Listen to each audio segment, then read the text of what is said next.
السلام علیکم ورحمۃ اللہ وبرکاتہ۔ پوری امت کے لیے دعا کرنے والا کبھی بھی محروم نہیں ہوتا ہے۔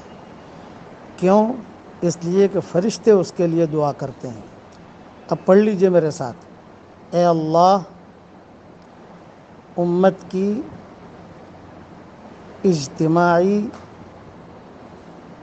اور انفرادی پریشانیوں کو دور فرمائیے، اور جس کی جو حاجت ہو وہ حاجت پوری فرمائیے۔ دیکھیے فرشتے میرے لیے دعا میں لگ گئے۔ فرشتے کہہ رہے کہ اللہ تعالیٰ یہ دعا تیرے لیے بھی قبول کرے۔ تو اللہ سے جب مانگنا ہو تو زیادہ مانگو، صرف چھوٹی چھوٹی چیزیں نہیں، کوانٹٹی میں مانگو۔ پڑھ لیجئے، پڑھوا لیجئے، آگے بھیج دیجئے۔ اور پڑھیے میرے ساتھ، اٹھتے بیٹھتے یہ جملہ پڑھنے کا اہتمام کیجئے۔